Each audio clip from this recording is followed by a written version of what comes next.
So ngayong araw na ito, gusto ko lahat nakapokus dahil ito yung ating huling series. At yung series na ito, ipapaliwanag at ididiin yung lahat ng mga bagay na dapat nating malaman. And the last first week o the last few weeks, diniscuss natin ang about doon sa part 1 ng ating topic, which is yung sinasabing from entrusted to rewarded. At the following week, diniscuss naman din natin yung part 2, yung sinasabi natin na faithful in a little, trusted with one.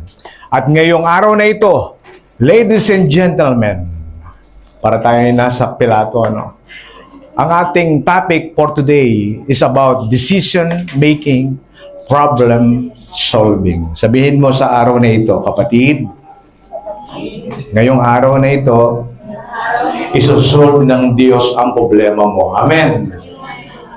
Welcome po. Dito po, may upuan po dito. Napakabuti ng God dahil ang Diyos ay buhay sa lahat ng oras. Amen. Ang sinasamba natin ay hindi Diyos ng mga patay, kundi Diyos ng mga buhay. Amen. So ngayon, patutunghayan natin ang ating pag-aaralan for today. At ang ating pag-aaralan for today, it's about doon sa main topic and main core ng dalawang part 1 at yung part 2. Kapag sinabing part 1 and part 2, magpo-focus tayo doon sa sinasabing disclaimer muna. Kung alam niyo doon sa mga ano ba tawag doon sa mga influencer. Ang mga influencer palagi na meron silang introduction about sa disclaimer. Kasi baka mamaya misinterpret ninyo yung ating pag-uusapan kasi ito yung opposite doon sa una ng ating topic. Kaya doon sinabi sa biblical disclaimer, doon sa chapter 16 verse 1-3, sinabi dito ay ganito, makinig church, at ito ay mamaya maunawaan ninyo para hindi kayo malito at hindi ninyo ma-miss ang topic for today. Are we ready? Amen. Tingin lahat dito. Amen. Biblical disclaimer. Sinabi dito sa topic, this lesson does not endorse the steward dishonest action. That is the number 1 na dapat ninyong manawaan. Number 2, in this passage, we are not learning from the morality of his method. Doon sa una, merong good method at ngayon, merong bad method. At ang titingnan ngayon natin dito, hindi yung bad method, but examine the process of thinking that occurred when he faced a serious problem. Mamaya, makikita ninyo kung ano yung sinasabi about doon. And Jesus was not commending his dishonesty. The focus is on the steward, shrewdness, and responding to a crisis. Ipapaliwanag natin ng dahan-dahan para maunawaan natin yung mga bagay na yan. Amen ba? Pwede bang pahawak yung katabi? Sabihin mo, ngayong araw na ito, talagang ako excited na excited. Pumayag ka naman, hindi. Wala ka nang magagawa. Hallelujah. Praise God. Nung nakita natin ang disclaimer, ngayon, ipapaliwanag natin about doon sa message, sa tulong ng ating Holy Spirit. At sa tulong ng Holy Spirit, gusto ko lahat nakapokus at gusto ko lahat nakatingin dito sa harap. At ang salita ng God ay hindi natin dapat ma-miss yung mga bagay na ito. Amen. Next, dito sa ating pag-aaralan, meron tayong sinasabing na 3 dimension. At i-apply natin ito sa ating mga buhay. Ang unang-una natin pag-aaralan is about sa decision making. Kapag sinabing decision making, ito yung palagi na na-encounter ng lahat. At ito yung palagi na bumubulaga sa ating harapan. At ito yung mga bagay na kapag ikaw ay namumblema, ikaw ay yung naroon sa ganitong katayuan. Totoo ba o hindi? At yung pagdidesisyon ay napakahalaga sa bawat isa. At ang desisyon na yan ay dapat mapaloob doon sa kalooban ng God. Dalawa ang kahiratnan ng iyong desisyon. Either na ito ay blessing o ito ay sumpa. Kaya maingat dapat tayo sa ating pagdidesisyon. Doon sa ating topic, doon sa chapter 16 verse 3, kung babasahin ninyo ang iyong scripture, makikita ninyo yung word na, what shall I do? Kapag sinabing what shall I do, ito yung sinasabing katayuan ng steward. At dumadaan siya doon sa matinding pagsubok at problema. Sino rito yung nakabasa ng chapter 16, verse 1 to 13? O ngayon lang ninyo narinig about dito? Parang wala akong kausap. Nabasa na ba ninyo? Kasi kapag hindi pa nyo nabasa, so ipapaliwanag natin kung ano yung about dyan. Always life will eventually bring us to the moment when knowing the problem is no longer enough, we must ask. Kapag palagi sinasabi natin, kapag ikaw ay nandoon sa mga critical situation, itong word na ito ay nagpapabigat sa atin. What shall I do? Darating ang mga panahon na hindi sapat ang alam natin kung ano ang problema lamang. Kailangan nating itanong yung mga bagay na ganito. What shall I do? Kapag sinabing, what shall I do? Ano ngayon ang gagawin mo? Matutulog ako. Hallelujah. Hindi lamang knowledge ang dapat na kailangan natin, kundi ang kailangan natin sa oras na ito, yung sinasabing word no wisdom. Kapag sinabing wisdom, malalaman natin kung paano tayo kikilos ng tama sa harapan ng Diyos. Amen ba tayo doon? Yung word na what shall I do na ito ay palagi na nararanasan ng lahat. In our critical situation, problema, sakit, o kabigatan, ito yung mga kadalas na sinasabi natin, ano ang gagawin ko? At yung kasagutan noon, hindi mo alam kung walang wisdom coming from above. Knowledge show you the situation. But the wisdom guides you your response. Ipinapakita ng knowledge ang sitwasyon na nangyayari. But ang kalooban ng God na wisdom ay yun ang gumagabay sa lahat ng mga bagay na kinakatakutan natin. Ang knowledge ay nagpapakita na nangyayari at ang wisdom ay gumagabay sa ating mga tamang gawin. In Luke 16, verse 1 to 2, ito yung situation ng steward. At lahat kayo, alam ko, even I, ay dumaan sa ganitong pamumuhay. Doon sa 1 verse 2, naroon yung sinasabing word na accusation. Bakit merong accusation? Ito yung sinasabing kinakatakutan ng steward. Kaya merong kaninang what shall I do? Because of this word. Doon sa 1 and verse 2. Ano yung mga bagay na kinakatakutan ng steward nito? Actually, ang tawag sa kanya ay kung meron tayo mabuting tagapamahala, ito yung napag-aralan natin nung last week, but ngayon ang ating pinopoint dito, hindi mabuting tagapamahala. Ano yung tawag sa kanya? Tagawaldas. Tingnan mo yung katabi mo kung tagawaldas o mabuting tagapamahala. Ang steward ay tinatawag dun sa Greek na last week, kung naalala nyo yung word na sinasabing oikonomos, o meaning, ang ibig sabihin ay manager, o isang taong namamahala ng merong ari at hindi niya pag-aari. Remember that? Dun last week na ating pinag-usapan. The real issue was not the stewardship. The steward was managing something that belonged to another. At yun yung ating idiniin nung last week. Na ipinamahala ng may-ari yung kaniyang pag-aari doon sa tagawaldas. Eventually, hindi naman nila alam ng tagapamahala na ito ay gagawin niya na mabuti yung mga bagay na pinamahala niya. At the end, naroon yung mga bagay na miserable sa tao na yon. His failure was mismanagement and entrusted resources. Kaya sinabi doon, hindi kanya ang resources at idiniin, siya ay katiwala lamang. Kapag sinabing katiwala lamang, idiniin ng last week na wala siyang pag-aari. kundi yung lahat ay pag-aari ng may-ari. Remember the word na idiniin natin noong last week. Everything what we have, it's belong to our God. At nabanggit ko pati yung boyfriend mo. At nabanggit dito yung lahat ng meron ka ngayon. Ito ay belong sa ating Diyos. Kaya hindi mo pwedeng angkinin yung mga bagay na hindi sa'yo. That is the very important na dapat mong malaman at maging stand ng inyong sarili. Otherwise, hindi mo maunawaan yung sinasabing steward, yung word na stewardship. Entrustment always carries accountability.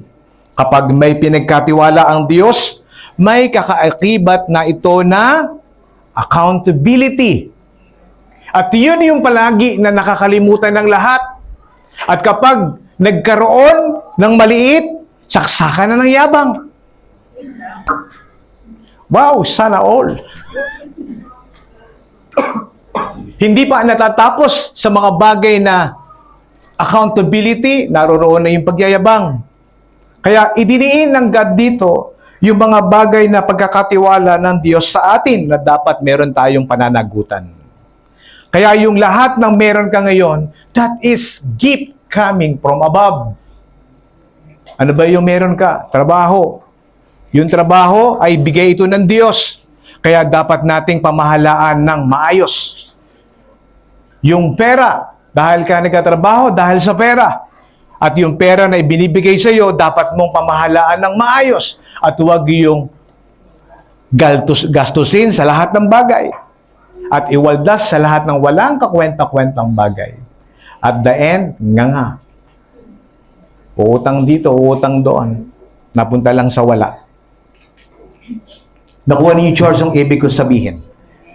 Yung word na sinasabi ng what shall I do, that is the danger and miserable na question sa buhay ng lahat. I remember nung ako ay dumadanas sa ganitong sitwasyon about dun sa false accusation o sa mga problema na mga dinadaan ko that before. Even sa inyong lahat, iba-iba yung mga problema dumarating sa atin. At iba-iba yung mga pagsubok na ibinibigay ng Diyos sa buhay ng bawat isa. Hanggang sa ngayon, naroon ka pa rin doon sa sinasabing pagsubok. On the times of trial, on the times of sinasabing problema, ano yung mga bagay na dapat mong gawin at dapat mong unahin? I remember this word about doon sa scripture. Sinabi doon sa Proverbs chapter 3, verse 5 to 6.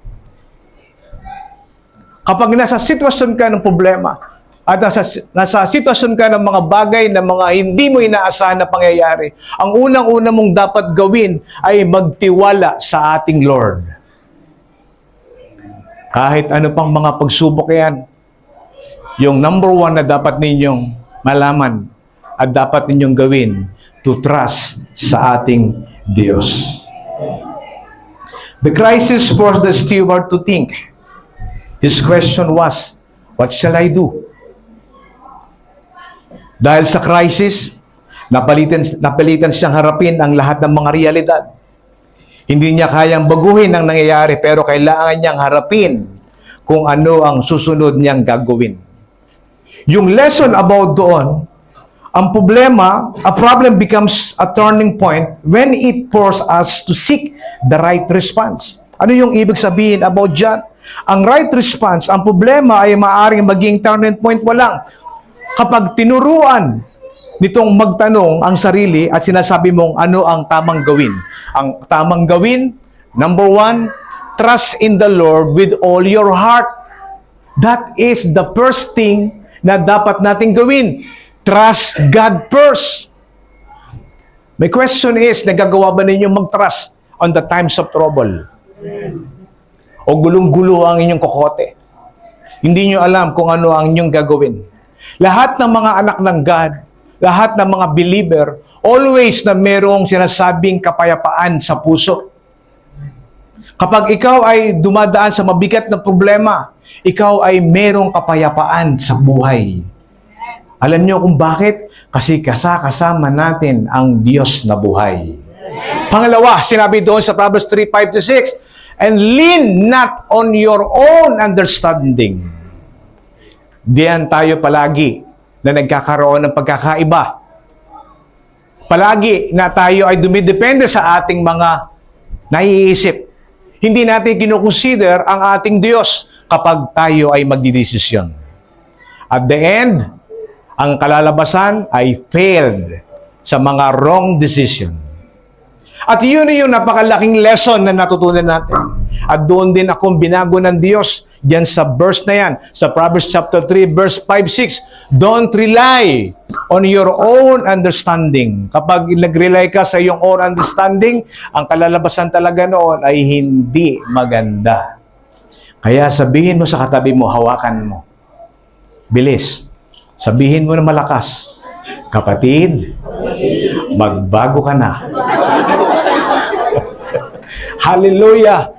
And verse 6, sinabi doon, in all your ways, acknowledge Him first. That is the very important things na dapat alam natin yung sinasabing acknowledge. Kapag sinabing acknowledge, palaging ino-honor mo ang God sa lahat ng aspeto ng ating mga buhay. Maliit man, malaki, Lord, thank you God. That is the big blessing for me. May dumating sa akin pagkain, natuwa ang aking kapitbahay, binigyan ako ng ulam, na isang linggo na ako hindi kumakain, praise the Lord. Dahil may blessing. Naglalakad ka dyan sa daan, nakatalisod ka, buti nga. At yung mga pagpapala ng God ay palaging naroroon. Bakit? Kasi ina-acknowledge mo ang God sa lahat sa maliit o doon sa malaking bagay. Acknowledge Him in everything. At yung last, sinasabi, and He shall direct your path. Naranasan ba ninyo yung nagtiwala sa Lord? Yung ibinigay mo lahat-lahat, lahat ng meron ka, yung bulsa mo, yung damit mo, lahat, pati yung boyfriend mo masungit, binigay mo na rin. Yung bang, nung sinurrender mo ang lahat sa Lord, kulang na lang, surrender mo yung asawa mo. Nagkaroon ka kagad ng kapayapaan sa puso. Amen ba sa mga nakarelate? Amen. Lahat tayo nakarelate. Buti naman. Kapag ibinigay mo sa Diyos ang lahat ng kabigatan mo, ang kapayapaan ng Diyos ay ibibigay at mararanasan nating lahat. Amen. At kayang-kaya nating lumaban at magpatuloy sa problema. Sinabi ng matanda, kapag daw dumadaan ka sa problema, huwag mong tambayan. Daanan mo lang. Ang problema, tumatambay ka. Kaya tuloy walang solusyon doon sa pinagtatambayan mo. Problema na nga, tinatambayan mo pa. Alam mo ba, biblical yung sinabi about sa problema in Book of Matthew? Sinabi doon sa Book of Matthew, kung ako hindi nagkakamali, verse 19, in the last part ng chapter na yan, sinabi ay ganito, hayaan mo daw ang problema, ang mamumblema sa problema.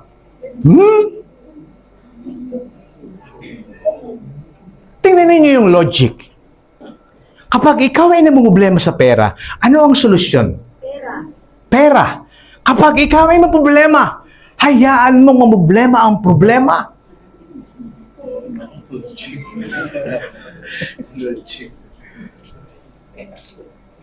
Pastor, mahirap kapag ang problema ay pera.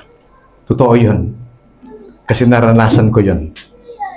Sa mundong ito, ang pera ang pangalawang pinakamakapangyarihan sa lahat. Naniniwala ba kayo doon?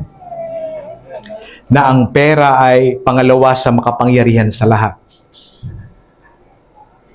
Doon sa following verse and verse 4, natapos tayo doon sa sinasabing, what shall I do? At ibinigay ng God sa atin yung kasagutan. Proverbs chapter 3, verse 5-6. I-note ninyo yun. Napakahalaga niyan. At yung sumunod, akala natin natapos na yung mga bagay na yon, but meron pa rin kayong may pa-find out doon sa verse 4. At sinabi doon sa verse 4, yung sinasabing, I have resolved what to do. I have resolved what to do.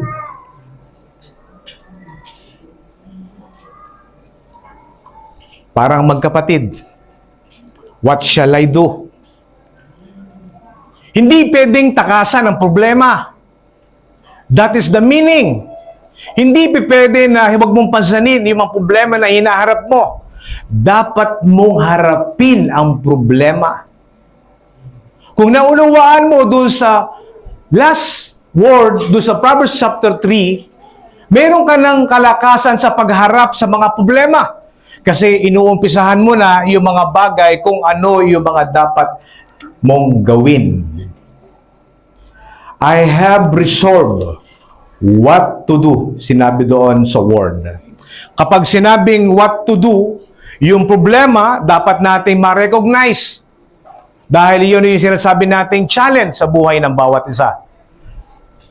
Naniniwala ba kayo na ito ay nagiging challenge para sa inyo?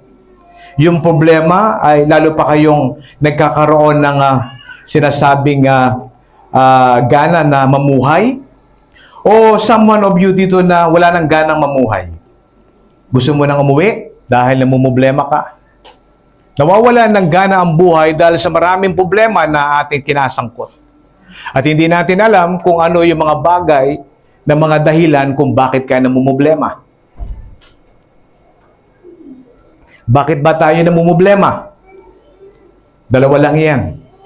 Kung naunawaan ninyo nung last week, dalawa yung word. Either, that is the permissive will, o ito yung sinasabing God's will.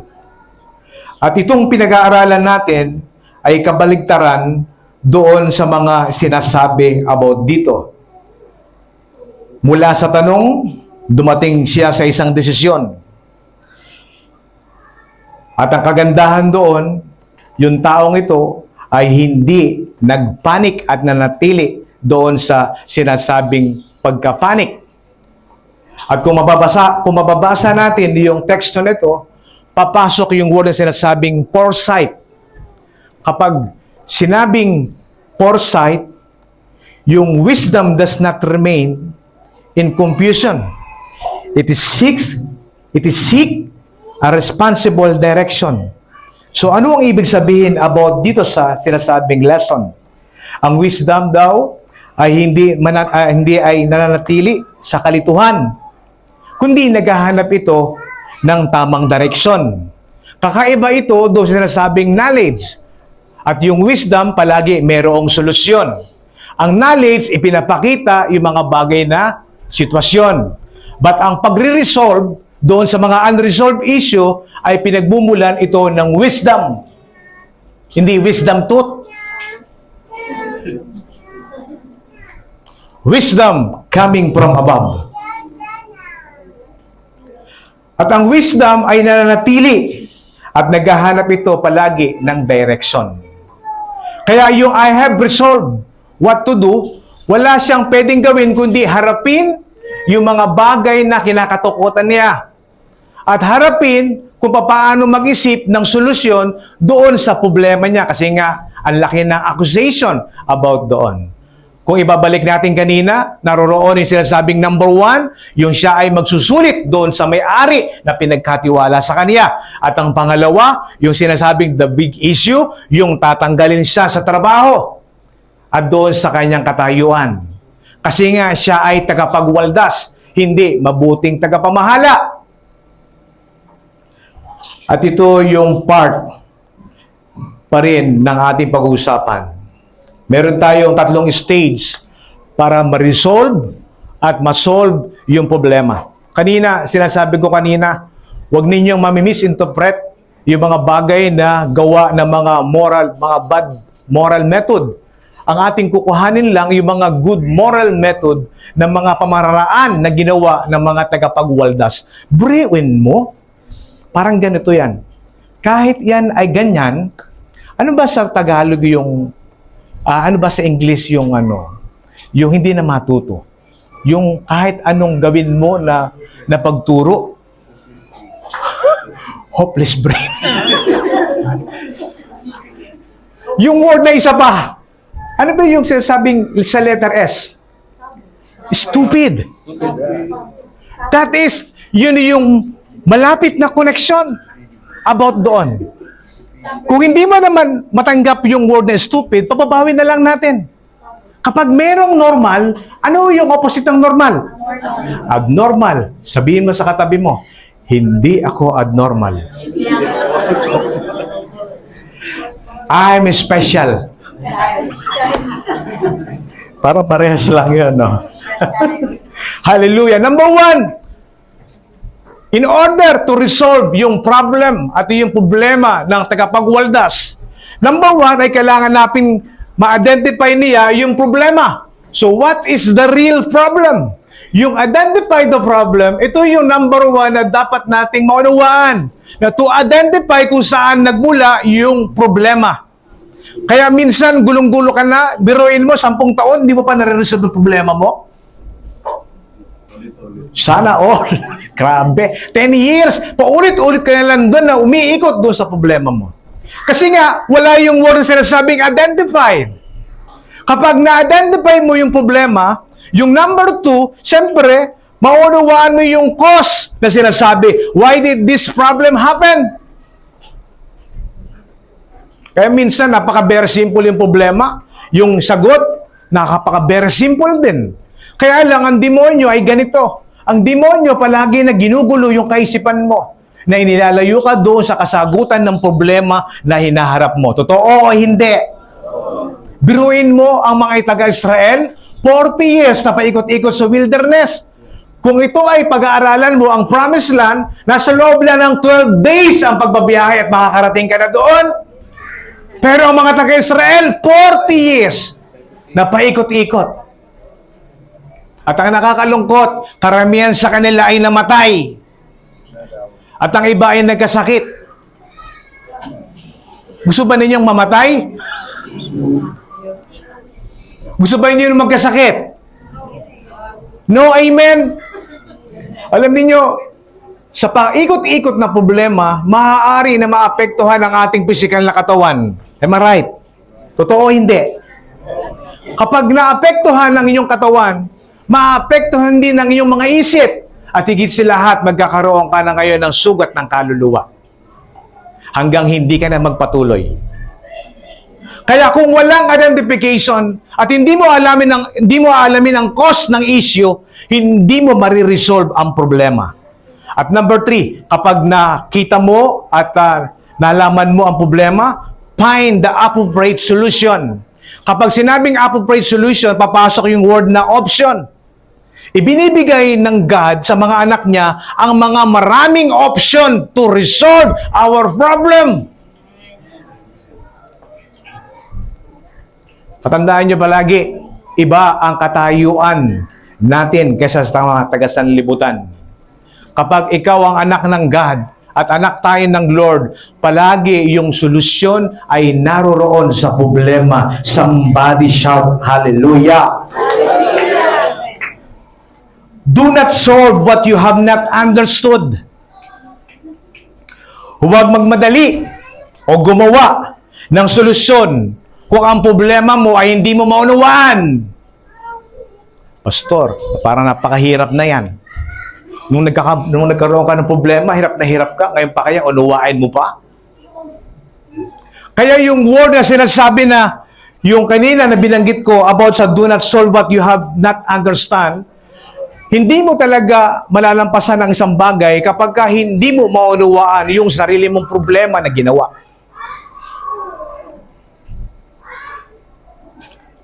Napakasimple. Pero ang demonyo, palagi tayong tinatrap sa simpleng bagay. Napakasimple ang sagot, pero nagtatagal. At sinisisi mo palagi ang God. At sinasabi mo, Lord, bakit? Ako na lang palagi ang nakikita. Puro ako na lang, ako. But the end, ang solusyon lang pala ay napakadali. Kung pag-iisipan nyo mabuti at may pa-find out ninyo ang cause ng problema, napakadali ang solusyon. At ganun din ang ginawa ng tagapagwaldas kung paano niyang i-resolve yung issue. Kung kayo ay nandoon sa bad situation, kung kayo yung parang tagapagwaldas at naroroon ang sinasabi na ang kapalit, ang iyong buhay. On the spot, napakahirap mag-isip. Tama, mali. Ang hirap mag-isip kapag walang isip.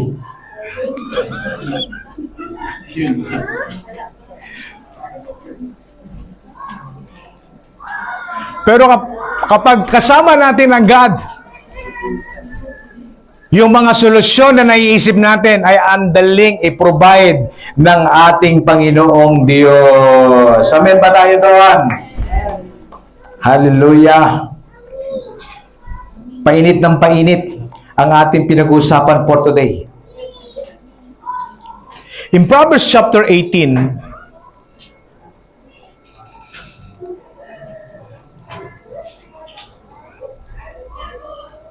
nalampas yata ako. Yes, this here. In Proverbs chapter 18, verse 17, kinuha natin ito sa New King James Version. Itong word nito is about sa identify the real issue o sinasabing identify real problem about doon sa sinasabi nating pinag-uusapan sa chapter 16, verse 1 to 13. Makinig kasi napaka-very important ito. Titingnan natin yung kung ito'y matatapos natin at bibilisan natin. The first story may sounds convincing until it's examined. Therefore, wisdom listen before concluding. Anong ibig sabihin about dun sa word? Hindi lahat ng naririnig natin ay buong meron ng katotohanan. Ito yung madalas na palagi na ating nararanasan. Lalo kapag usapang chismis. Alam niyo, ang demon, palagi nakikreate ng mga bagay na hindi maganda. Kahit na hindi mo ginagawa kang issue. Ano yung ibig kong sabihin na yun? Parang ganito. Narinig mo lang yung pangalan mo. Ang iniisip mo na, pinag-uusapan ka na. Pero ang pinag-uusapan pala, ang pogi-pogi pala ni Brother Hill. Yun pala yung pinag-uusapan. Pero ikaw, may another conversation ka na ibang negative thought dahil doon sa mga narinig mo. Kaya sinabi doon, first, dapat na ikaw muna ay makinig sa hindi isa lang, kundi huwag kang maging. Sinabi ni Robin Padilla, ito yung naging trending ngayon. Ano sinabi ni Robin Padilla sa Senado? Meron doon kinikilangan, huwag daw magkaroon ng double-sided o merong kinikilingan. So dapat daw tingnan ang lahat. At ang pangalawa, to investigate the truth. Dapat alamin mo yung katotohanan before kang mag-decide. At dapat alam mo yung mga bagay na tinatahak ng hinaharap mo ngayon. Sinabi dito, doon sa word na yan, may tatlong important word na dapat mo itanim sa isip. Kapag ikaw ay dumadaan sa ganitong sitwasyon, you must be listen first. And number 2, yung sinasabing examine yung lahat ng mga bagay before you conclude. At yung number 3, yung sinasabing discern. Discern ay malalaman mo kung ito ay mayroong katotohanan o wala. At may pepandot mo ito kung ito talaga ay hindi maganda. Minsan, ang nakikita natin sa symptoms na lamang na yan, at ang wisdom ay naghahanap pa rin ng realidad na issue. Upang ano? Upang solusyonan ang mga bagay na pinoproblema mo ngayon. Discernment asks for the truth before reaching on conclusion or a conclusion. Kapag sinabing discernment, naghahanap muna ng katotohanan bago gumawa ng mga bagay na konklusyon. Kaya ito yung mga bagay na ginawa ng tagapagwaldas. Inalam niya yung problema na ginawa niya. Biruin mo, nag-isip ka, ang solusyon doon sa problemang ginawa mo, ikaw rin pala ang makaka-resolve ng problema mo. Kaya totoo yung sinasabi about doon na walang makakatulong at makaka-resolve ng problema mo unang-una kundi ang Diyos lang. At ang pangalawa, ang makaka-resolve ng unresolved issue mo kundi ikaw lang. Tingnan ninyo yung application na about sa tagapagwaldas. Ni-resolve niya unti-unti yung kanyang problema. Dahil nagkaroon at nabuo yung mga bagay na yan. Number 2, yung sinabi natin about doon sa word na understand the cause. Kapag sinabing understand the cause, In Luke chapter 16 verse 1, ibabalik ko kayo uli doon. Dahil yung cause ay mayroon dalawang bagay na siya ay mawawalan ng trabaho on the spot at maaari na siya ay makulong sa kanyang ginawang pagwawaldas ng pera na pinagkatiwala sa kanya. Ito yung word, ito yung statement. The steward was accused at wasting what belonged to the master. The problem was the deeper than losing his position. The deeper problem was failed to his stewardship. Ano ibig sabihin? Hindi lamang pagkawala ng trabaho ang maaaring mawala doon sa stewardship na yan. Ang tunay na ugat ng problema, yung sinasabing hindi tamang pangangasiwa sa ipinagkatiwala sa kanya. Ilang beses ka nang pinagkatiwalaan ng Diyos? 1, 2, 3, 4, 5. 1, 2, 3, 4. Ang tatay mong kalbo. Ilan? Siguro marami na, no? Maybe 1,000. Ito yung mabuti sa God. Ang God palagi nagbibigay ng another chance para baguhin yung mga bagay na mali na natutunan. Kapag binibigyan ka ng Diyos ng another chance na baguhin yung mga lahat ng bagay na yan, so dapat nakataas ng mga kamay mo to accept and to admit. Yan yung problema ng mga mananampalataya at hindi mananampalataya. Hindi niya matutunan i-admit at i-accept yung lahat ng mga pagkakamali. Hindi may pa-find o hindi mo maunawaan kung ano yung dulot ng problema kung hindi mo muna i-accept yung lahat ng mga mali na nagawa mo. Merong mali, for sure, 100%. Hindi mangyayari mga bagay na yan kung walang mali. But hindi naman sinasabing to condemn. Sinasabi ng Bible na ito ay dapat ituwid at ito ay para sa iyo upang hindi pa lumaki ang sinasabing kapahamakan na idudulot nito. Bakit napakaseryoso ninyo? Para kayo nakakita ng artista. Hallelujah. Ang tunay na ugat ng problema ng stewardship ay yung sinasabing sa pangangasiwa na hindi niya nagawa ng maayos ang pinagkatiwala sa kanya. Do not only ask what happened. Ask, why did it happen? Yun ang madalas ang una, hindi natatapos, sinasabi natin, what happened? What happened, my friend? Hindi natin iniisip yung, why did it happen? Huwag lamang itanong kung ano ang nangyari. Tanungin din, bakit nagkaganoon?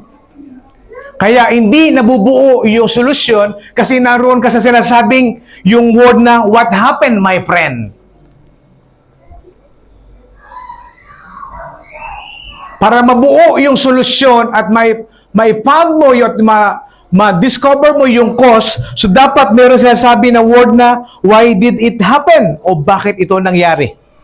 At doon na magkakaroon ng mga bagay na solusyon about the sinasabing number 3, about doon sa word na find the appropriate solution. Nakakasunod ba kayo, church? Gusto ba niyo ulutin ko pa uli? Number 3, sinabi doon, note ninyo, to resolve your issue and to resolve the problem, we need to find the appropriate solution. How can I solve it?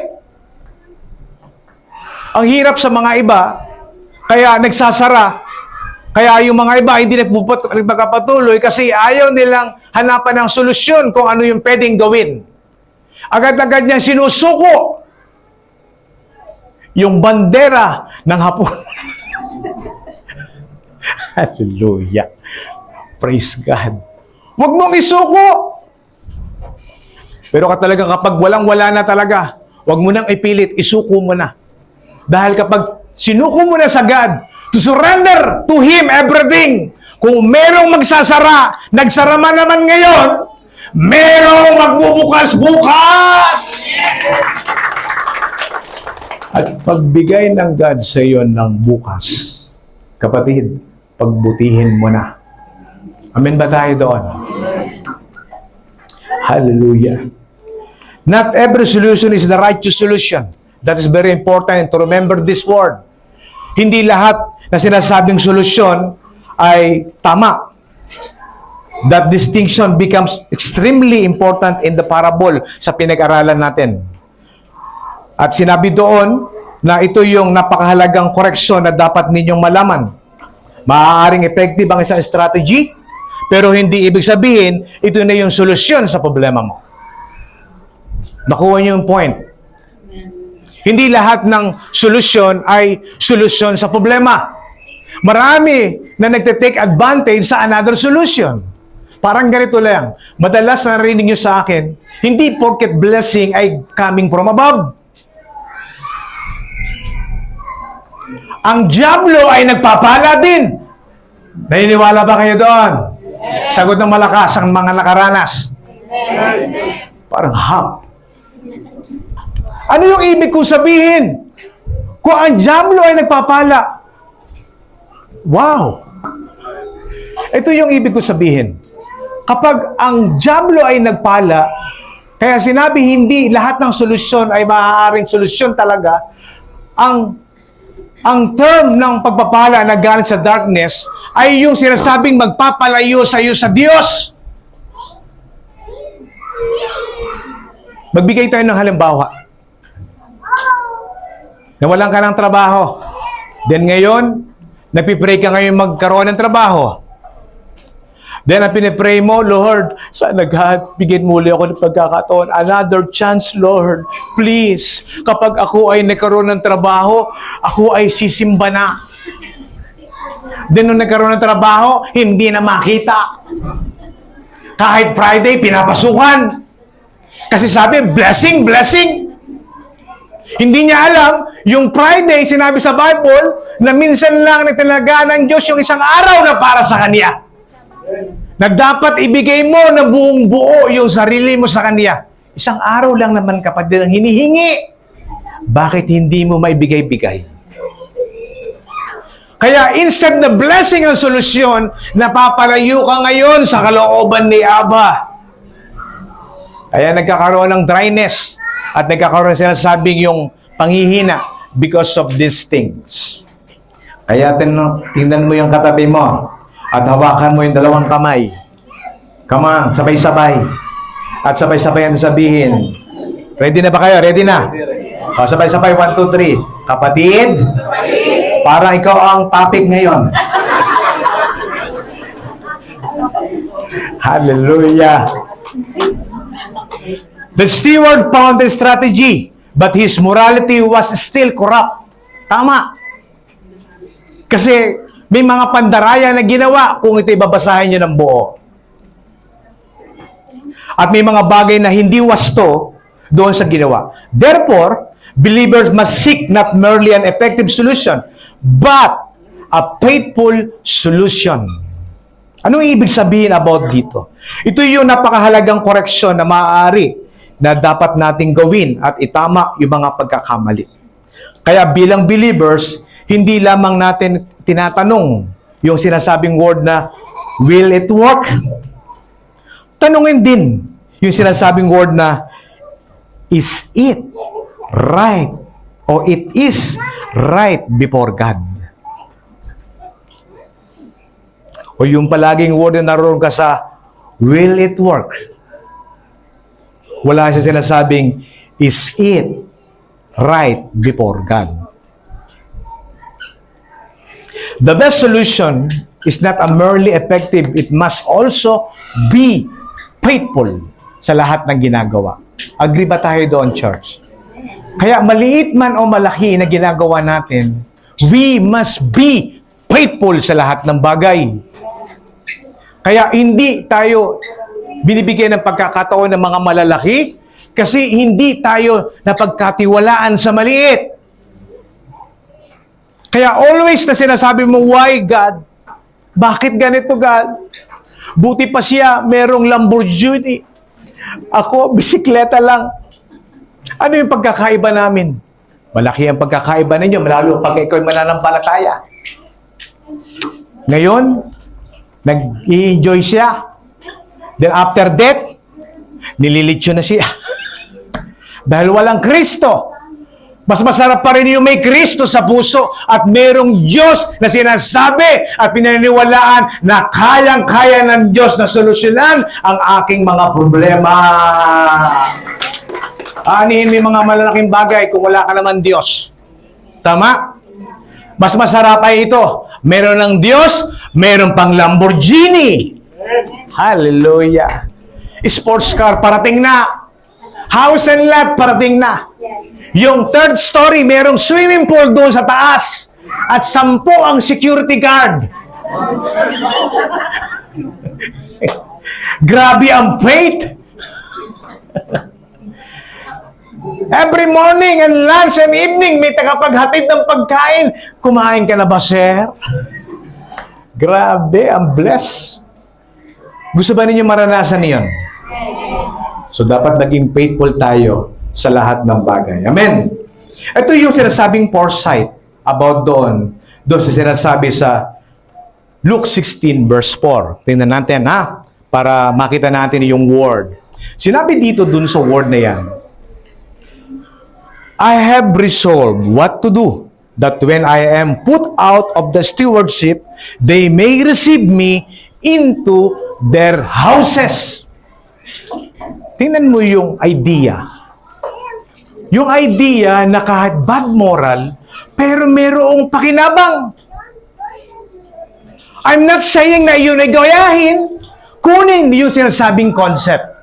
But itapon yung mali. Kapag sinabing, they may receive me into their houses, merong word na pumapasok na wisdom. Kaya lang, hindi yun wisdom coming from above. Kasi nga, hindi siya faithful. Yung wisdom na sinasabing taga-sanlibutan. But the question is, meron bang pagre-resolve na magagawa? Sagot, meron o wala? Basahin kasi ninyo. Para napansin ko lahat ayaw magbasa ng Bible. Sino rito yung may Bible, taas ang kamay, bibigyan ko pa ng 20. Buti na lang, wala kayong Bible. Sayang ang 20. Ito yung mga bagay na mapupulot natin doon sa taong dishonest. Ito yung sinasabing foresight na dapat nating makitahan ng lesson. Wise decision consider tomorrow, not only today. At ang sinabi, ang wise decision daw ay hindi lamang tumitingin sa ngayon, kundi iniisip nito yung magiging bunga ng bukas. Ito yung mga sinasabing mga scientific idea na kung mag-isip advance. Alam mo yung ibig ko sabihin? Hindi pa nangyayari, alam na agad. Mangyayari. Ang hirap kaya na merong kaibigan ng advance ang mag-isip. Nakuha niyo ibig ko sabihin? Kapag meron kayong advance na mag-isip, ang hirap pakibagayan. May plano, pangungunahan ka na. Huwag kang pupunta diyan. Masarap ang pagkain. Hindi masarap ang pagkain na yan. Ang hirap kasama yung advance mag-isip. Sabihin mo sa katabi mo, advance ka ba mag-isip?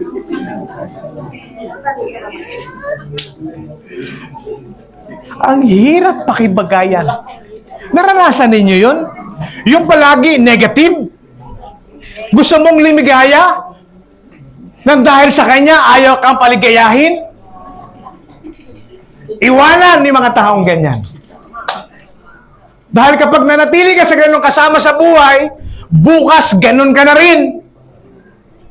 Kapag ang mga kasama mo ay walang pangarap sa buhay, kapag nanatili ka doon sa mga bagay na yan, ikaw na rin ay magiging walang pangarap sa buhay. Kaya maging wise. Hindi porket kaibigan, maaasahan. Piliin ang mga kaibigan Yung mga kaibigan na dadalhin ka sa katotohanan, hindi sa kamalian. Amen. Praise God. Hallelujah. Dito na tayo sinasabing implementing the solution. At ito na yung ating na makikita natin kung ano yung ginawa ng tagapagwaldas about dito sa implementing the plan. Na baka important yung mga bagay na ito at kukunin lang natin yung mga bagay na dapat nating matutunan at tatapon natin yung mga bagay na mali. At ito yung palagi kong malinaw na sinasabi in the beginning, yung disclaimer palagi, na huwag ninyong misinterpret yung ating pinag-aralan. Baka mamaya iniisip mo, parang tinuturo ni Pastor na aralin namin at paniwalaan yung mga ginagawa ng mga bad method. No! Hindi ang tinuturo about doon. Itinuturo yung kuhanin yung mga good method at pamararaan na ginawa ng tagapagwaldas. Mamaya, maunawaan ninyo yan. Jesus is not presenting the steward dishonesty as righteousness. The steward did not merely think. He acted. The lesson is not. Kaya sabi, copy his method. Kuhanin yung kanyang mabuting pamaraan. The lesson is, hindi natin kinokopya ang kanyang mga maling pamararaan. Ikinokopya natin yung mga mabubuting mga pamaraan. Ito yung mga sinasabing strategy na dapat nating matutunan. To resolve yung unresolved issue, to resolve the problem, so dapat alam natin yung mga sinasabing mga word na ganito. Hindi mo magagawang i-resolve ang mga bagay na yan kapag wala kang mentor. Alam niyo, malaki ang nagagawa ng mentor.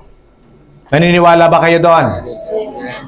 Kapag wala kang mentor, Pastor, may mentor ako. Yung mentor ko, ang galing mag-chismis. Ang mentor ko, ang galing gumawa ng kalokohan. Iwanan mo yung mentor na yon. Pero kapag ang mentor mo ay gumagawa ng mga bagay na ikapupuri at ikire-resolve ng iyong problema, doon ka manatili. Sabi nga, yung mga bagay na solusyon, andyan lang pala sa tabi-tabi. Hindi mo lang alam kasi ayaw mong maghanap. Sa paghahanap, makikilala mo ang isang tao na lingkod ng God. At kapag nalaman mo yung word na nagpalakas sa'yo, huwag na huwag mo nang bibitawan. Do you remember the prophet Elijah? At yung dalawang propeta? Hindi binitawan ni Eliseo si Elijah hanggat hindi niya nakukuha yung double portion anointing. Kasi alam ni Eliseo, yung responsibility na ibibigay ni Elias ay napakalaking responsibility bilang lingkod ng Diyos. Hindi siya pumayag na hindi niya makuha.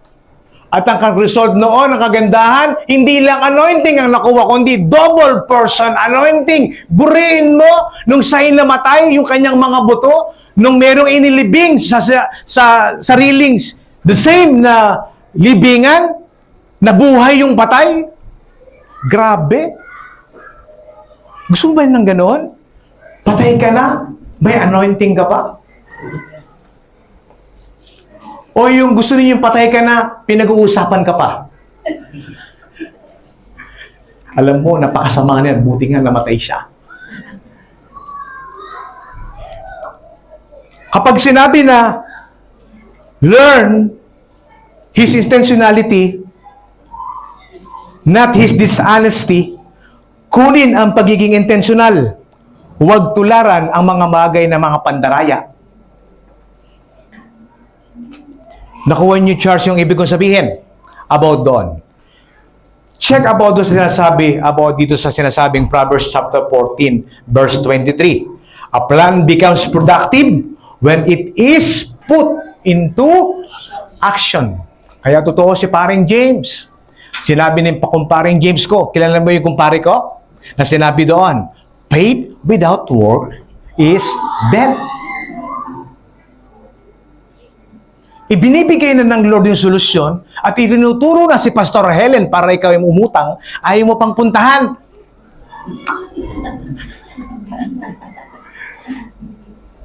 Dahil si Pastora Helen, maraming koneksyon. Sky's on the limit.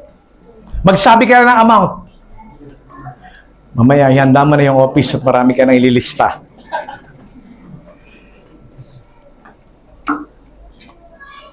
Sinabi doon sa word na yan, napakaganda ng word. In all labor there is profit. But idle chatter leads only to poverty. So, yung word na execute, prepare, plan, decide, and focus, it means ang equals noon ay blessing. Kapag merong gawa, merong pagpapala. Pero kapag walang gawa, huwag kang umasa na merong pagpapala. Kaya sa Bible, yung tamad, hindi pinagpapala. Naniniwala ba kayo doon? Kaya dapat maging masipag ka sa lahat ng bagay.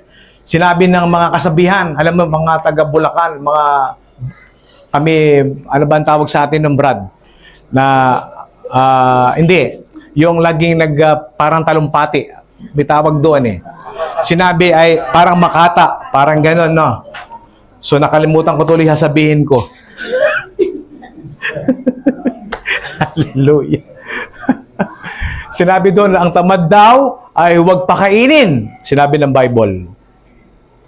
Pero kapag ang taong masipag, daig daw ng taong matalino ang taong masipag. Parang ganun ba? O daig ng matalino ang taong maagap? Ano ba ang tama? Ha?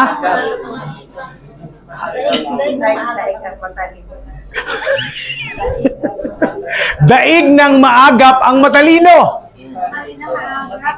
Tama.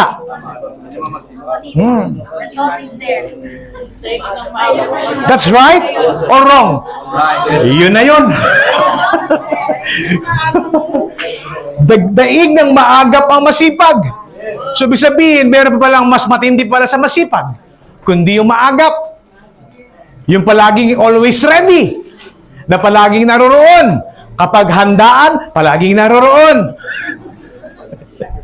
Pag-usapang kainan, always present. Pero pag-usapang gawain, nawawala na. Amen. Planning is valuable. Sinabi dun sa word. But a righteous plan must eventually become righteous action. Ano ibig sabihin? May panahon ng prayer o may panahon ng planning. May panahon din ng preparasyon. Pero kapag malinaw ang lahat, na ang tamang direksyon ay kailangan din kumilos na dapat nating gawin. Hindi lang prayer. Hindi lang plan. So dapat kailangan nating kumilos sa mga bagay na yan. Kaya kung walang action, nagsisimula ang blessing sa tatlong bagay. Ano yung tatlong bagay? Makinig, Charles. Napaka very important thing. Idea. Alam ba ninyo, ang pagpapala ay hindi nagsisimula sa paghanap sa pera. Naniniwala ba kayo doon? Ang blessing nagsisimula sa idea. At yun yung nagiging bunga ng pagpapala sa iyong idea. Kaya yung iba, madalas kinukumpare ang sarili sa iba. Lord, bakit siya ganoon? Hindi niya alam na ang pagpapala na meron na naranasan yung tao na yon ay nagsimula sa idea. At yung idea na yon ay pagmumula ng blessing. Like example, yung hawak-hawak ko ng microphone. Sa tingin ninyo, ilang milyon ng microphone ngayon ang in-spread sa buong mundo? Maaring napakadami na. At yung nakadiscover ng microphone, at yung nakaisip ng microphone, maaari na siya ay billionaire na. Tama, mali. It is idea. Kaya kung mayroong idea, papasok yung sinasabing pagpaplano. You map it out. At kapag tapos noon, yung sinasabing action, you make it happen. Hindi lalapit ang blessing kapag ikaw ay hindi gagalaw. Kaya sabihin mo sa katabi mo ng malakas, galaw-galaw din, kapatid. Faithful intention must become faithful action. Ang mabuting intensyon daw ay dapat humantong sa tamang pagkilos at paggawa. In Luke chapter 16 verse 8, malapit na tayo, huwag kayong mag-alala. Tatapusin natin. Kaya dapat palaging amen, amen, amen para matapos agad tayo, ha? Parang tinapos na ninyo lahat. Ito yung the key word about sa Greek word. Kung naalala ninyo about doon sa word na tinuro nung the first series and the second series. Yung the key on the Greek word, yung word na sinasabing pronymos. Ang ibig sabihin ng pronymos, ito yung sinasabing prudently, wisely, and shrewdly. Yun ang ibig sabihin ng pronymos. It's related sa adjective na word na sinasabing to carries the idea of being prudent or sinasabing sensible or yung sinasabing mindful, practically wise. Kaya kung makikita ninyo yung word dito, makikita niyo yung word na in-explain dito yung about sa verse 8. Sinabi, so the master commended the unjust steward because he had dealt shrewdly. Ibig sabihin, gumawa siya at kumilos siya na mayroong kasamang talino. Sinasabing, gumawa siya na mayroong powers. Itinodo niya yung lahat ng mga bagay na yan. Kaya merong kinalabasan na mabuting solusyon. Kaya sabihin mo uli sa katabi mo, ngayong araw na ito, natututo ako sa naririnig ko. Kaya wag mo akong pakakakilaman. Makikinig uli akong tuloy-tuloy. The master did not commend the steward because he was dishonest. He commended the prudence of his action, his ability to recognize the seriousness of the moment and prepare for what was coming. Hindi ang kasalanan niya ang pinupuri dito, kundi yung kanyang sariling katalinuhan sa kanyang paggawa to resolve yung unresolved issue na hinaharap niya. Kaya kapag on the time of crisis, he faced the problem, huwag ninyo tatakbuhan ang problema, harapin, at huwag iwanan. That is the very important thing. Kung ikaw yung tao na tumatakbo sa problema, baguhin mo na yung sarili mo. Harapin ang problema. At ang pangalawa, dapat mag-isip ka at magkaroon ka ng desisyon. What shall I do? Kung ano yung mga bagay na dapat mong isolusyon sa kinaharap na problema mo. Summarize lang. Then after that, kapag ikaw ay nagdesisyon, mayroong sinasabing solusyon. What I have to resolve, what to do. Pag sinabing solusyon, maraming option na binibigay ang God para to resolve yung problema.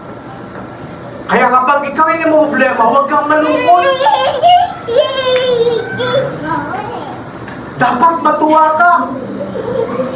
Kapag may problema, praise the Lord, hallelujah, amen. Dapat ganoon. Paglabas mo rito, dapat yung joy naroroon. Kapag naglalakad ka, pakipag-usap ka sagad. Huwag lang yung nakakakita na may tao sa labas, baka mapagkabala ka sa Raul. Ano yung ine-emphasize about dito? Ang solusyon palagi meron.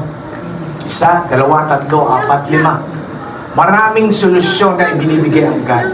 Kaya huwag kang susuko at huwag kang hihinto.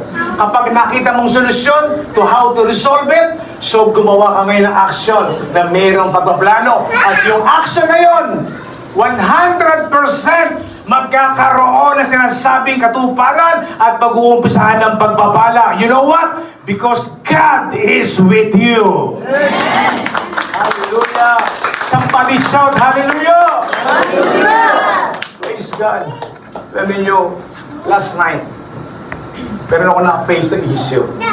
Sa introduction pa lang kanina about sa accusation, not the same na yung problema that before. Ito yung bagay na kinakatakutan. Kasi kapag dumating sa inyo yung kinakatakutan ninyo, ang unang-una maapektuhan ay inyong kaisipan. Tama, mali? Tama. On the spot, kapag nakita mo yung pera mo ay nawawala na, nagsisimula na yung takot. At kapag yung pera mo ay talagang inuubos na, naroon yung sinasabing takot na takot. Somebody shout na yes sa mga trader.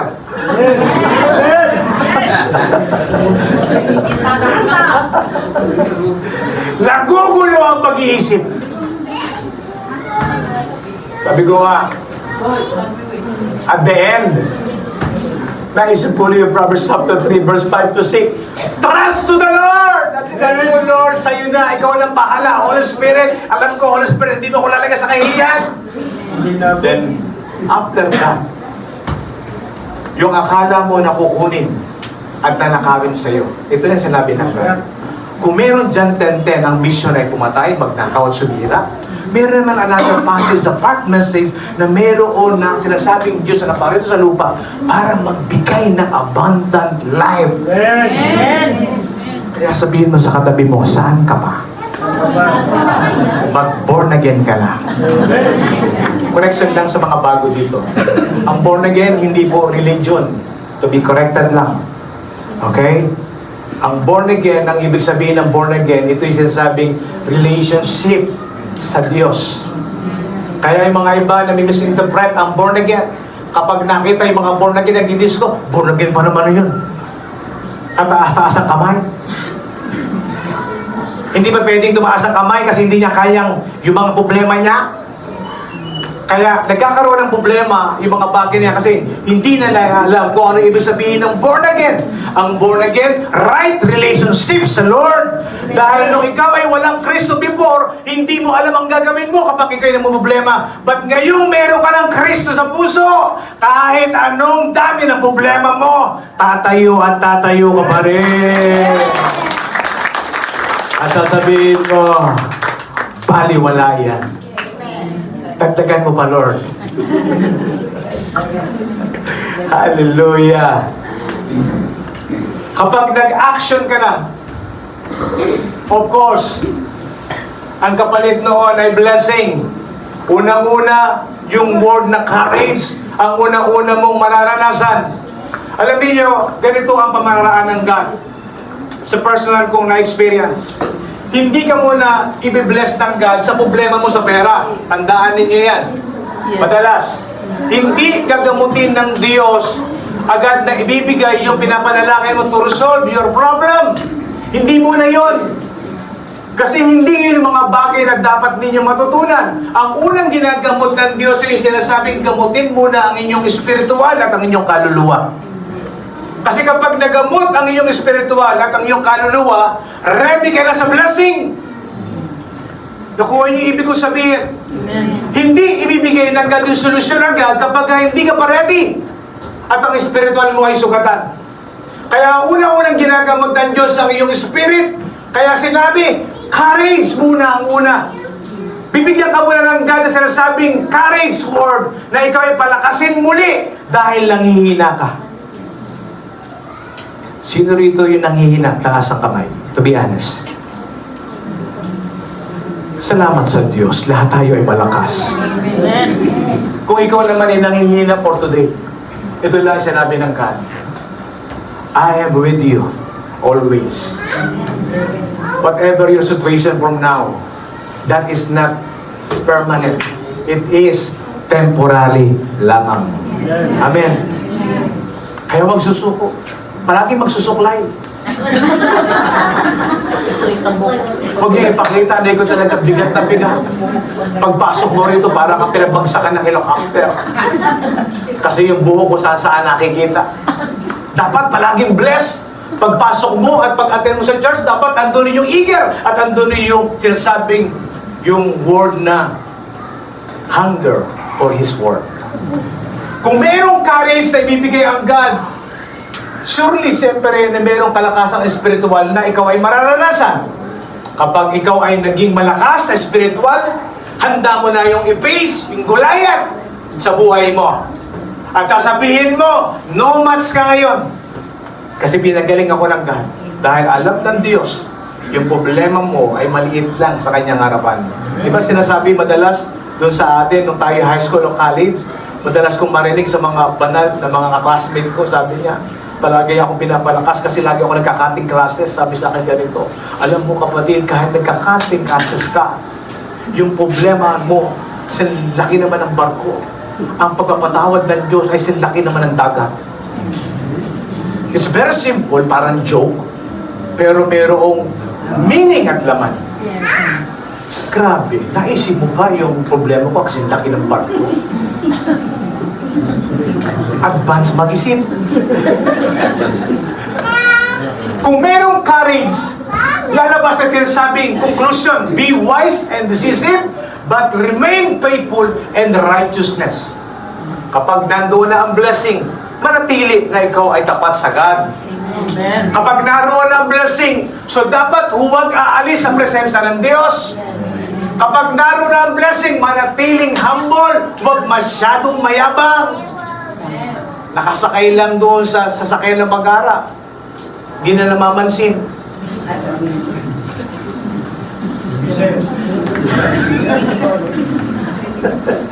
Pinasakay lang pala. Masyadong pretending. Amen. Kaya lahat na narito, kapag ang Diyos ay nag-start ng pagpalain tayong lahat, manatili kang na mayroong pakumbaba dahil lalo ka pang pagpapalain ng Diyos na buhay. Sinabi ng Bible at ito Matthew, ang mga matataas ay binabagsak at ang mga mayroong mababa ay itinataas ng ating Lord. Amen. Jesus separate the shrewdness and from dishonest. At ito yung palagi nating matutunan about dyan. And Luke 16 verse 8. Ito yung another passage sa part 2. But I will continue dahil malapit na tayong matapos. Sinabi dito, for the son of this world are more shrewd in their generation than the son of light. Ano ba na itong word na ito? Diyan ako nagkaroon ng mga bagay na pagtatanong. Kasi binanggit yung sinasabing son of light. So, ibig sabihin, may mga pagkukomparison sa mga bagay na yan. At tingnan natin yung word. People of this age often show the remarkable foresight concerning temporary things. They plan, they prepare, they sacrifice, they think ahead. But Jesus asked, in effect, why should the Son of Light be careless about the eternal matters?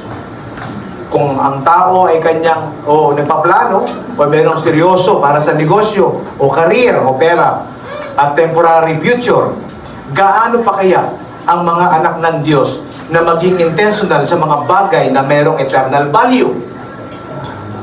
Ano yung ibig sabihin about dito sa word na yan? Worldly people prepare the seriously for temporary things. At yun yung mga katotohanan at nangyayari sa ngayon. Tama mali? Tama. But yung mga anak ng God ay iba. Believers should live even more intentionally being eternal things. Dinidiscuss dito yung word na sinasabi doon sa the second part. Kaya binanggit yung sinasabi doon sa word. Pakinggan niyo yung word.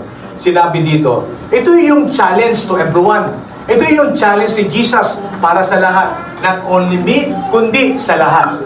Sinabi doon, andito yung comparison, yung sinasabing the son of light at yung the son of this world. Doon sa the son of this world, merong kayong makikita na madalas na ginagawa ng mga taga-sanlibutan at daig yung mga mananampalataya. Dito pumapasok yung sinasabing distinction about sa knowledge at wisdom. Makinig, kasi napaka-very important ito. At ito yung last part ng ating i-close sa ating message. Itong distinction na ito, makikita nito yung word ng knowledge versus wisdom. Ang knowledge about dito sa right side. At sinasabi doon, see the situation. Nung tayo discuss natin doon sa 1, 2, 3, 4, 5, pinag-aralan ng tagapagwaldas yung mga bagay na nangyayari. Pangalawa, nag-isip siya ng matindi at pag meron siyang pag-iingat. At yung pangatlo sinasabi yung plan strategically. Nung nakita niya yung problema at na-realize na meron palang kasagutan sa mga problema na ginawa niya, so nagkaroon siya ng mga bagay na strategy to resolve his personal issue. At higit sa lahat, yung last, nagkaroon siya ng pagkilos na mayroong mga bagay na may katotohanan. At higit sa lahat, ipinrepare niya yung kanyang mismo yung sarili. Alam niyo kung bakit? Kasi ganito yung sinabi about doon sa last message. Kung ito ay gagawin ko, at the end, sila ay matutuwa sa akin. At kung ako ay pinalayas ng may-ari ng ipinamahala sa akin, papatuloyin nila ako sa kanyang mga tahanan. So, ibig sabihin, naisip na niya agad yung kanyang future. Kasi kapag sino wala ng trabaho at siya ay na-accuse sa mga bagay na yan, pupulutin siya sa kangkungan. Tama, mali? Kahit sa bad method, meron palang blessing. Nakuha ninyo? Naniniwala ba kayo ang demonyo ay pwede kayong pagbalain? Oo. Pwedeng gawin ng Diyos na gamitin ng demonyo para to bless ang mga anak ng Lord. Do you believe that? Yes.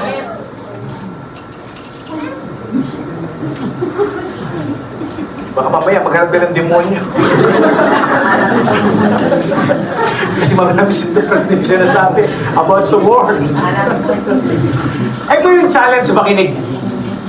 If people of this world can think seriously, plan carefully, and act decisively for the temporary things, how much more should we do so for the things of God? Lalo pa kaya kayong mga mananampalataya, kung ang hindi mananampalataya nakapag-isip ng mga solusyon, how much more kayong lahat na hindi makapag-isip ng solusyon? Tingnan mo ulit katabi mo, sabihin mo, kumising ka na, Brad. Huwag nang tulog ng tulog. Bebe, gising, bebe. Hallelujah. Palaging tulog.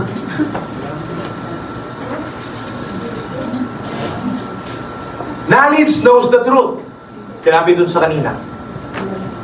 Wisdom lives by the truth. Ano ibig sabihin? Ang knowledge ay nakakaalam ng katotohanan. Totoo yun. I agree. Agree din ba kayo? Yes. Sinabi ng amen para tayo matapos na. Hallelujah. Pero ang wisdom ay namamuhay ayon sa katotohanan. Parang ganito lang. Amen. Gusto lang matapos.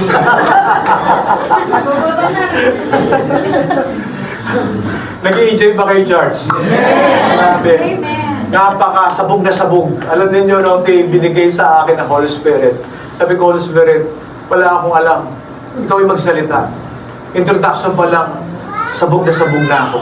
Kasi lahat ng ito ay patama sa akin. At ang lahat ng ito para maging mabisa, dapat muna niyong maranasan. Amen? Amen. Para magkaroon ng katotohanan. Palampakan natin ang God. Ang wisdom ay namumuhay sa katotohanan. Parang ganito. Kung ang knowledge ay nakakakita sa lahat ng sitwasyon, pero ang wisdom ay gumagawa, nakakakibat na mayroong katotohanan at pamumuhay na mayroong katapatan. Ganun ang ibig sabihin na yan. Alam mo nang mali, nakita ng knowledge, ngayon kapag may wisdom ka, so dapat ang iyong act ay dapat gawin ang tama. Correct? That is the wisdom. Dahil ipinamumuhay mo yung sinasabing salita ng Lord. Kaya kapag ikaw ay mananampalataya na, so dapat wisdom ang meron, hindi yung knowledge. Tingnan mo ulit ng masama ang katabi mo. Sabihin mo, wisdom priyan. O Book of James. Sabi sa Book of James, kung sino naman ang merong at nangangailangan ng wisdom, humingi sa Diyos para bigyan ka ng wisdom. Huwag yung knowledge lang. Kasi yung knowledge, at the end, kapahamakan pala kung walang wisdom. Amen? Amen. Money is temporary. Possession are temporary also. Opportunities is also temporary. But how we steward and can serve the purpose that outlive us. Hindi natin dinadala ang pera sa eternity. Tandaan natin yan. Pero maaari natin gamitin na maging resources sa mga ibang bagay. Naniniwala ba kayo doon? To bless yung mga kapatid. Ano pa ang nagagawa? Sinasabing advanced righteous purpose. To serve others and honor ang ating God. Temporary resource, makinig, should serve eternal purpose. Ang pansamantalang resources, sinabi doon, ay dapat gamitin daw para sa layuning mayroong eternal life, hindi sa mga walang kakwenta-kwentang bagay. At sinabi doon ang dalas, in Luke 16 verse 9, make to yourself friends of the mammon or righteousness, then when you fail, they may receive you into everlasting habitation. Itong verse 9 na yan, mas lalo ako pinasabog about sa word na yan. Kasi ang mga iba, karamihan, ayaw nang yumaman. Pag pinag-usapan ng kayaman, prosperity yan. Kulto yan, kulto. Hindi ba ninyo alam, yung pag sinabing glory, nakakaakibat at nakadugtong doon sa sabing wealth. Hindi pwedeng tawagin ang hari kapag walang glory at walang power. Kaya nung araw, uso yung sinasabing pag-i-invade bansa sa bansa. Kapag ang territory ay nag-expand, kinikilala ng mga katabing bansa na siya ay makapangyarihan. Tama, mali? Tama. Kaya hindi pwede na walang glory and wealth. Dahil yun yung original na meron doon sa kaharian ng God. At ayaw ng Diyos na makita niya ang kanyang mga anak na naghihirap at umiiyak. Tandaan ninyo yun. Palagi, ang gusto ng God, solusyon sa kanyang mga anak na nahihirapan. Ibinibigay niya palagi ng libre ang mga pagpapala sa kanyang mga anak. Because He is faithful. He is a sovereign God. At hindi sa sinungaling na katulad ng tao. Kaya kapag sinabing sovereign, siya yung Diyos na tapat. Kapag sinabing pagpapalaan kita, I will bless you. I-resolve ko yung problema mo. Trust to the Lord, magyayari ang mga bagay na yan. Amen. Amen. Kaya sinabi doon, makipagkaibigan sa mammon. The word mammon, that is the word Greek. Kapag sinabing mammon, that is the meaning ay pera o yung sinasabing kayamanan. Doon sa word nito, ito yung key point. Makinig, malapit na talaga tayo. Basta konting tiis na lang. Make your resources serve a greater purpose. That is the word na dapat natin matutunan. Hindi yung sinosolo mo yung meron ka ngayon. So dapat meron kang puso na nagsishare ng blessing. Para dumami ang blessing, share to others. Kaya tingnan mo yung katabi mo. Sabihin mo, share your blessing.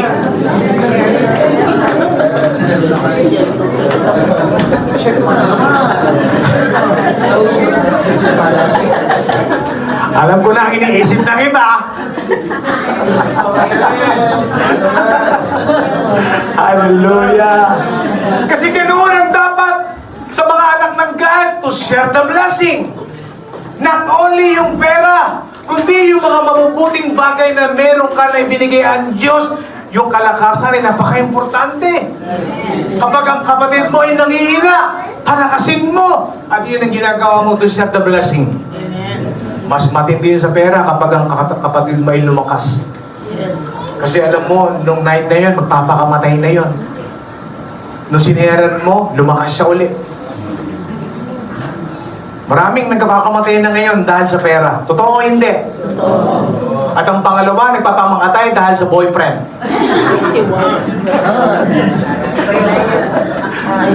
Number 2, that is the key point. Practical solution. Dito na tayo matatapos, malapit na. Use the temporary wealth to produce lasting good. Paano magka-produce yung sinasabing wealth kung hindi mo sinishare? Kaya ako, agree pa kayo sa mga Ilocano na sila daw ay ganito? Da!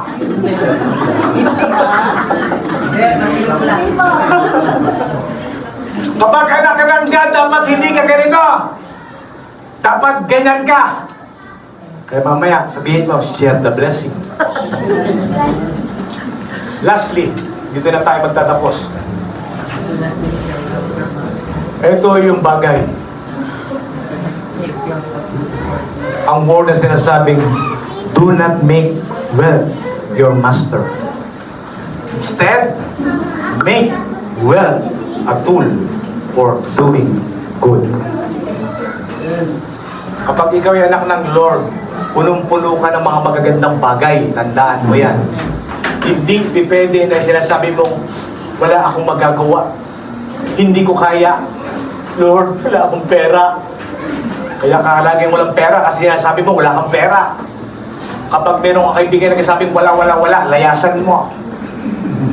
Someday, magiging wala ka na rin. Totoo yun. Believe me. Kaya sumama doon sa sinasabing maraming pera. Alam na niyo si Pastor Helen. Alamin ang kanyang address. I remember of the scripture in the 1 Timothy. Ito yung magpapagising sa atin lahat. At ito yung connection about doon sa ating pinag-aaralan. Sinabi doon sa 1 Timothy, yung mga nakakapag-misinterpret ng salita ng God, sinabi ay ganito, alam niya ay ganito. Kasi hindi nila binabasa ang Bible, to be honest. Hindi nila binabasa in the whole context. Sinabi niya, ang dinescribe doon sa pera ay ganito. Makinig, tingin lahat sa akin. Ang pag-describe nila sa mga taga-sanlibutan ay ganito. Money is the root of evil. Narinig ninyo? Sounds familiar? Yes. Agree kayo doon o hindi? Sagot. Ayan. Sinasabi. Hindi nagbabasa ng Biblia. Kaharap mo na nga, hindi mo pa makita-kita. Ano ba naman yan, Bebe? Sinabi sa 1 Timothy, patutuhanan ng scripture na iyong mga paniniwanan ka sa kalibutan ay mali. Sinabi doon sa scripture in 1 Timothy 6:10, makinig, hindi money is the root of evil. Ano yung sinabi? For the love of money is the root of all kinds of evil. O ngayon, alam mo na. Tapikin mo yung katabi mo, sabihin mo, sana all. Alam mo na. Then the second passage, for which some have strayed from the faith and their greediness and pierced themselves through with many sorrow. Kaya ang mga trader, makinig. Huwag magiging greedy. Makontento. Kapag $5 lang, $5 lang. Kapag $10 lang. Magsimula sa maliit. Start in the small amount. Kasi sinabi doon sa second series, if you're faithful in the little one or little things, ano sinabi ko sunod? Pagkakatiwalaan ka sa mga malalaki. Kapag ang capacity mo ay ready na, hindi na $5 ang kikitain mo, $500, $1,000. Hallelujah. Alam niyo, ang pera, totoo, nagpo-produce ng joy din. Naniniwala kayo? But yung everlasting joy ay galing sa ating God. Ginagamit ng God ng tools lang ang pera to produce yung mga bagay na kasiyahang temporary lang. Kaya kapag meron dito na nag-object na ayaw ng pera, malis na dito lahat. Lahat tayo ay kailangan ng pera. Right? Kaya tingnan mo yung katabi mo ngayon. Nung narinig niya yung salita, yung mata niya, meron ng dollars. Amen. Kaya yung lahat ng word na yan, mga kapatid ko, huwag ninyo may misinterpret yung pinag-aralan natin. That is all about sa dapat nating matutunan kung paano natin gamitin sa tama ang mga bagay. That is not only the bad method yung ating pinag-uusapan dito. It's all about doon sa good method na pamangaraan ng tagapagwaldas na steward. At yung lesson na tinuro ng ating Aba ay napaka-importante sa lahat ng bagay. Amen? Amen. Can you please just stand to everyone?